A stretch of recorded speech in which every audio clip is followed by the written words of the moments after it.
Bismillahirrahmanirrahim. Assalamualaikum warahmatullahi wabarakatuh.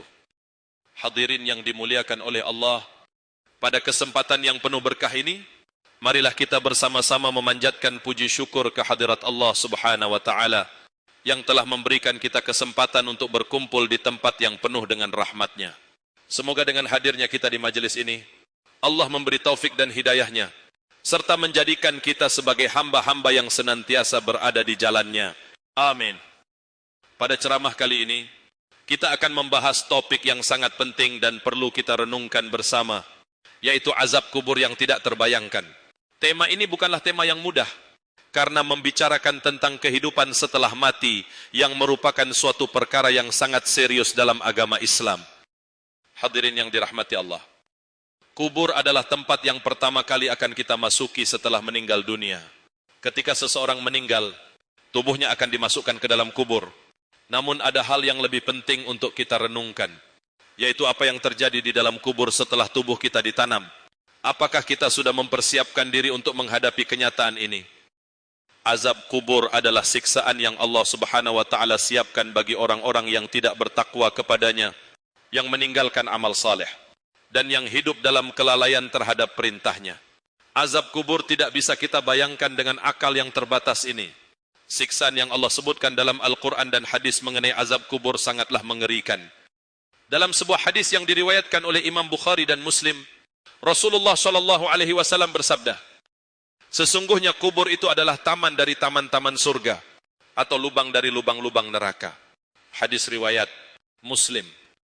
Hadis ini memberikan gambaran yang sangat jelas tentang betapa pentingnya kondisi kita setelah meninggal. Jika seseorang menjalani kehidupan yang penuh dengan amal soleh dan taat kepada Allah, maka kuburnya akan menjadi taman dari taman surga, tempat yang penuh kedamaian dan kebahagiaan. Namun sebaliknya, bagi mereka yang berbuat durhaka kepada Allah, kuburnya akan menjadi lubang dari lubang-lubang neraka, tempat yang penuh dengan siksaan yang tidak terbayangkan. Hadirin yang Allah rahmati, siksa kubur adalah kenyataan yang pasti bagi setiap manusia, dan ini merupakan bagian dari kehidupan setelah mati. Dalam hadis yang diriwayatkan oleh Al-Bukhari, disebutkan bahwa Rasulullah SAW pernah mendengar suara yang datang dari dua kuburan yang ada di sekitarnya. Rasulullah SAW pun bersabda, sesungguhnya kedua orang yang ada dalam kuburan itu sedang disiksa, tetapi keduanya tidak disiksa karena dosa besar. Salah satunya disiksa karena tidak menjaga kebersihan dirinya, sedangkan yang lainnya disiksa karena suka mengadu domba.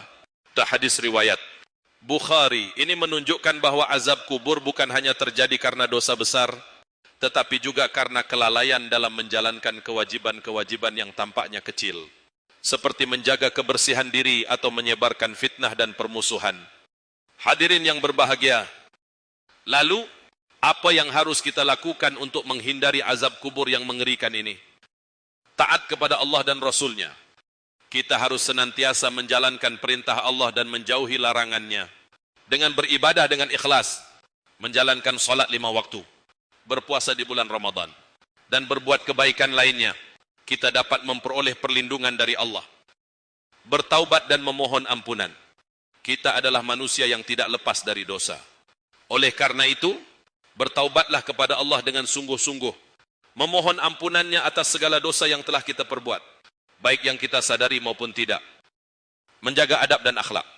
Hindarilah perbuatan yang dapat mendatangkan murka Allah, seperti mengadu domba, memfitnah, berbohong, atau melakukan kezaliman. Sebaliknya, berusahalah untuk memiliki akhlak yang mulia, berbicara dengan baik, dan berbuat baik kepada sesama. Meninggalkan segala bentuk kesyirikan.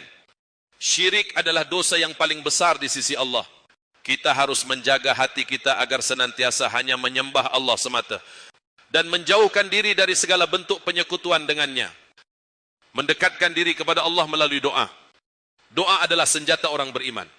Oleh karena itu, janganlah kita merasa bosan atau lelah untuk terus berdoa, memohon perlindungan Allah dari azab kubur dan azab neraka. Hadirin yang dimuliakan Allah, azab kubur adalah kenyataan yang harus kita hadapi. Namun dengan mempersiapkan diri dengan amal saleh dan takwa kepada Allah, kita berharap agar kubur kita menjadi tempat yang penuh dengan kedamaian dan rahmat-Nya. Janganlah kita menunda-nunda taubat, karena kita tidak tahu kapan kita akan dipanggil oleh Allah. Marilah kita jadikan hidup ini sebagai kesempatan untuk memperbaiki diri, untuk lebih mendekatkan diri kepada Allah, dan untuk menyiapkan diri agar tidak mendapatkan azab kubur yang mengerikan. Semoga Allah Subhanahu wa taala melindungi kita semua dari segala bentuk azab, baik azab kubur maupun azab di hari kiamat. Semoga kita diberikan kemudahan untuk selalu beramal saleh dan senantiasa berada dalam lindungannya.